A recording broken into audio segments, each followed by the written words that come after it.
कलावा बांधना और तिलक लगा के ऑफिस जाना तक बंद हो चुका था 2014 तक।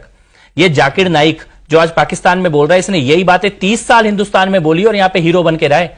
पाकिस्तान के मीडिया ने उसकी दुर्गति कर दी, लेकिन भारत के मीडिया ने उसको सर आंखों पे बिठा के रखा हुआ था। मोदी जी के पीएम बनने के बाद इंडिया छोड़ के भागा है, वरना प्रधानमंत्रियों के साथ चाय नाश्ते पे बैठता था वो जाकिर नाइक। उसकी जो भाषा है, जो पाकिस्तान का स्वीकार नहीं कर रहा, वो भारत का खून निकल जाए, लेकिन वो तो भारत में ये रोज बोलता था। उसका चैनल चलता था लाइव, रोज 24 घंटे का पीस टीवी चलता था जाकिर नाइक का, जिसमें यही जहर वो रोज उगलता था कांग्रेस की सरकार में। वो देश छोड़ के भागा जब मोदी प्रधानमंत्री की कुर्सी पर आकर बैठे हैं। ये बदलाव है, ये छोटे मोटे बदलाव नहीं है। पीएफआई का पूरा तंत्र जो आज इस देश के अंदर नष्ट हो गया है, ये पीएफआई गली गली में बैठा हुआ था। उमर खालिद का बाप जो हीरो बनने की कोशिश कर रहा है, सिमी का नेटवर्क चलाता था मध्य प्रदेश के अंदर। उमर खालिद जैसे लोग आज नायक बन के बैठे होते अगर नरेंद्र मोदी प्रधानमंत्री की कुर्सी पर नहीं बैठे होते। कश्मीर में, दिल्ली में, इसी दिल्ली के अंदर, मुंबई के अंदर, बेंगलोर के, ये चलती हुई बसों में बम ब्लास्ट होते थे।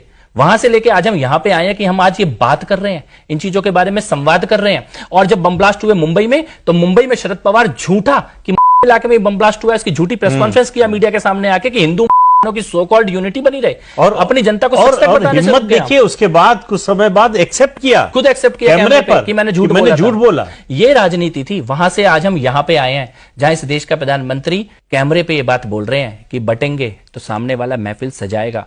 मुझे लगता है इतनी गहरी बात प्रधानमंत्री जी के मुंह से निकलने के बाद हर एक हिंदू बेटे को, बेटी को, व्यक्ति को कहीं ना कहीं ये मनन करना चाहिए कि प्रधानमंत्री जी ने इतनी बड़ी बात बोली है। ये केवल चुनावी बात नहीं है, ये बहुत बड़ी बात है। चेतना डेफिनेटली आ रही है, युवाओं में आ रही है, बेटियों में आ रही है, बेटों में आ रही है।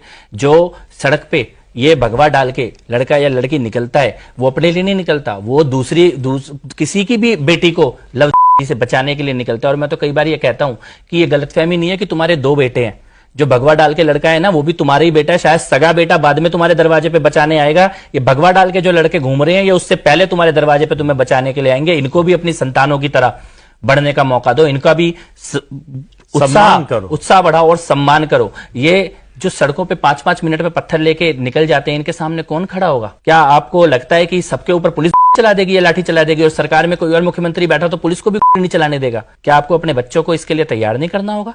क्या इसके बारे में बात करना क्रिमिनलिज्म है? इसके बारे में बात करना है कि कल कोई तुम्हारा घर जलाने आए तो उसके लिए चार बच्चे तुम्हारे तैयार होने चाहिए गली मोहल्ले के, जो उसको कम से कम रोकने के लिए तैयार हो।